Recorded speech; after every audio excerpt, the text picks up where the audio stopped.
Bob has agreed to submit to the tribal test by fire. But the witch doctor has ordered Jake to shoot Bob down should the latter succeed in climbing from the Valley of Fire.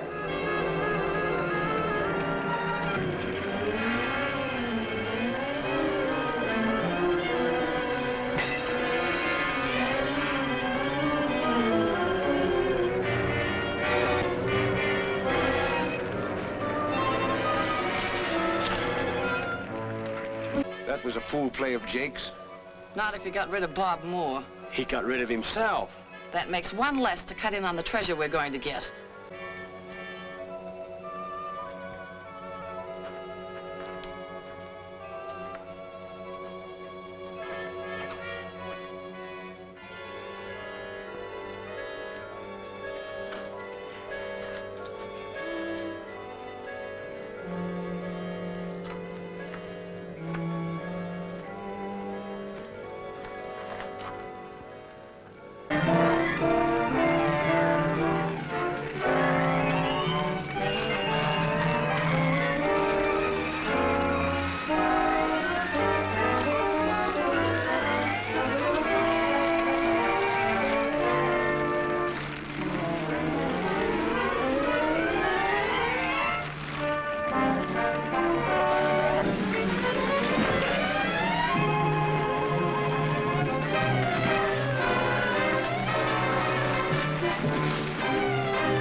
Fires from the volcano. This is that famous cliffhanger ending, isn't it? No, this isn't a cliffhanger ending. What I'm showing you now is the final chapter. So both women really did fall into the volcano's crater. In other words, neither of them was the heroine. I wonder why. Well, good luck, son. Thanks, Dad. And a pleasant journey. We'll be back before you know it, with all the equipment you need and the report from the Medical Society. And I hope it's favorable. It will be. Anne, Dr. Reed, hope the trading post will be a big success. Thank you. Anne and I thought every Hollywood flick ended with the big hero and his girlie having a cheeky snog. Isn't that the whole point? Good luck. Bye, boys. Good luck. By the 1940s, serial films had shifted entirely towards a children's audience.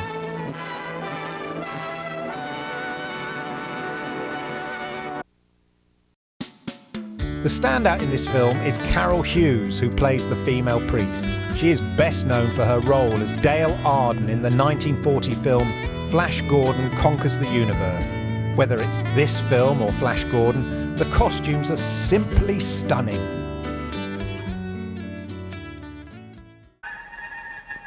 Right then, let me show you a catfight scene from Flash Gordon Conquers the Universe. It's short, but it's one of my favourites. To be discharged from a powerful new Litrian to neutralize and render useless Ming's power plant.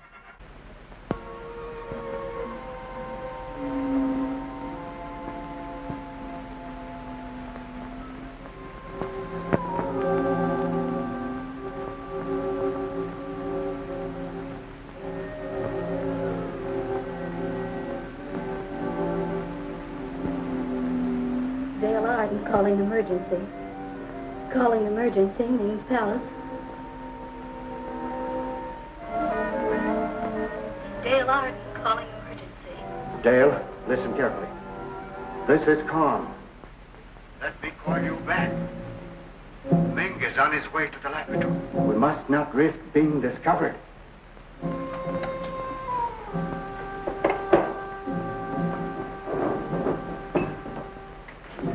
Your Imperial Majesty, we must ascertain the activities of Flash Gordon and Dr. Zarkov.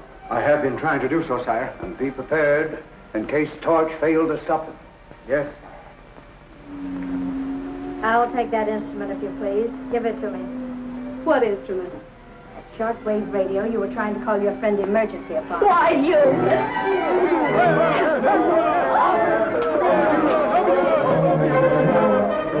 Emergency and find out what this is all about.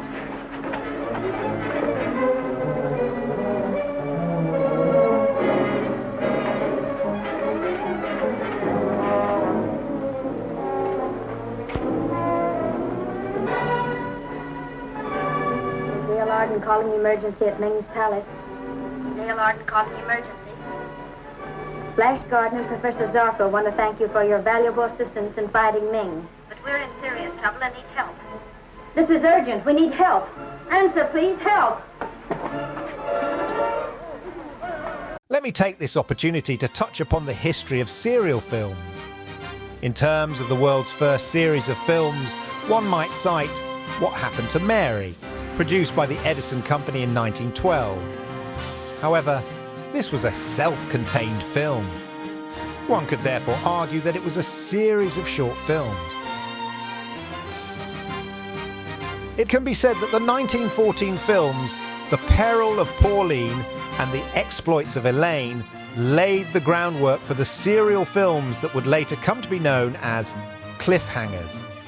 Actress Pearl White, who had once performed bareback riding acts and possessed exceptional physical agility, reportedly performed most of the dangerous scenes in these two serial films without the use of stunt doubles.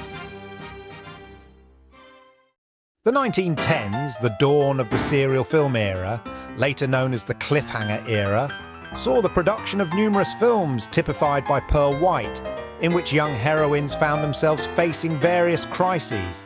Why do you think that was?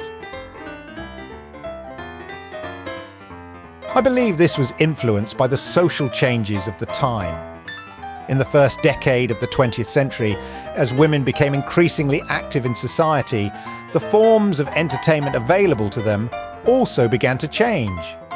The cinemas, once known as Nickelodeons, which had been popular with working-class men, were transformed into picture palaces where women felt comfortable going on their own.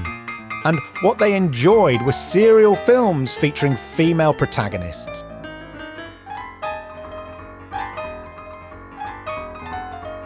By the 1920s, as explained in this video, the centre of the film industry had shifted from New Jersey to California, specifically Hollywood. This marked the beginning of the great boom in Western films. The number of Western-themed serial films also began to increase.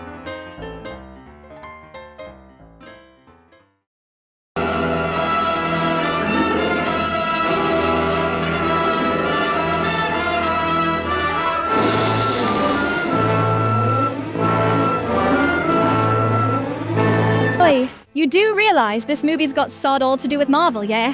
Proper clueless, you are. Iron. What are you on about? Right then, I'll show you a clip from Republic's Black Widow, one of the later entries in the history of serial films, featuring a catfight scene and a series of cliffhanger endings. I regret it is necessary to kill you, Mr. Colt.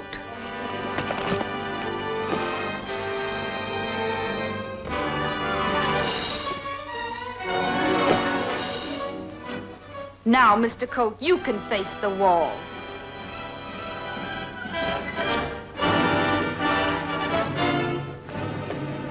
Now, Ward. This is a pleasure. Look out, Ward!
Serial films were produced across almost every genre of entertainment cinema, ranging from westerns to crime thrillers, superhero films based on comic books and space operas.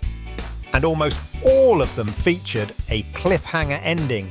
It is safe to say that the number of cliffhanger endings in a serial film is equal to the total number of episodes minus one.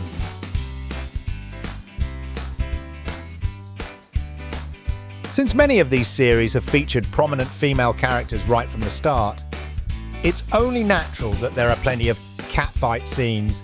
However, I wouldn't recommend trying to find your favourite scenes in a serialised film that runs for a total of 3 to 4 hours on VHS tape. You'll have to sit through the cliffhanger endings, repetitive opening sequences from the next episode, and tedious scenes of characters escaping danger over and over again, which will make you feel as though you've become a monk on a spiritual retreat. As you all know, the film industry was greatly affected by the spread of television in the 1950s. Serial films also all but disappeared, though rather than saying they declined, it would be more accurate to say they were absorbed by television. Serial films were the perfect material to fill the gap in content.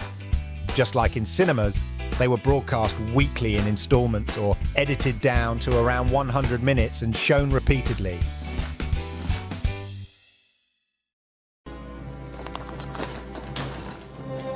I have to take this dimensional magnet to Dr. Layton. I'll be right back. I'm sorry. You'll have to wait here until Mr. Foster returns. What do you mean? Someone cut the rope on Garrett's hands with those shears. Why, who could have done that? You should be able to answer that question yourself. You were the only one here. Are you accusing me of doing it?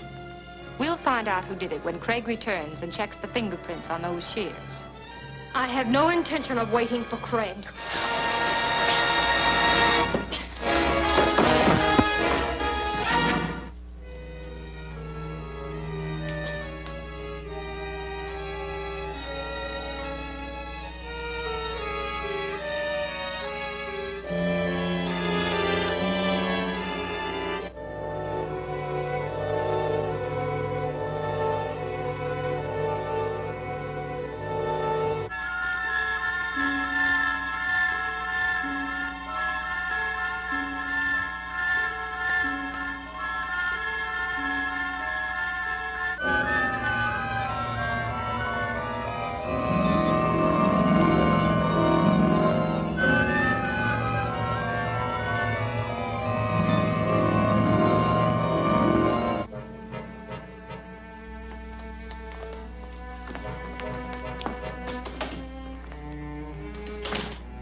This film was made in 1945, but was broadcast on television in 1966 under the title D-Day on Mars. In other words, even in the 1960s, when colour broadcasting began to become widespread, old serial films were still being used on television.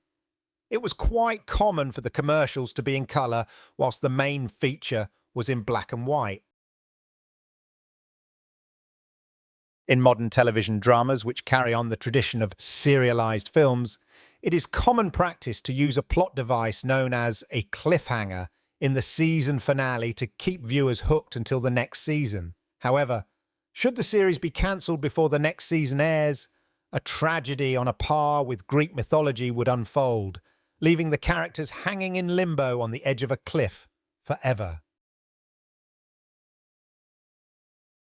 The ritual of visiting the cinema every single week to indulge in the latest installment of a serial film is a style of spectatorship that we shall likely never witness again, unless, of course, our civilization were to collapse, taking with it the internet, cable television, and terrestrial broadcasting as we know them. However, the impact that this exhibition format has had on our collective culture is nothing short of monumental. Its influence is not merely a matter of cinematic nostalgia, it is the very foundation upon which modern storytelling is built. Today, when we find ourselves binge-watching a series on a streaming platform, we are participating in a psychological habit formed a century ago in the darkened stalls of a local picture house. The structural inheritance, the cliffhanger, that breathless moment of peril where a hero is left dangling over an abyss, became the standard protocol for the television dramas that define our current era.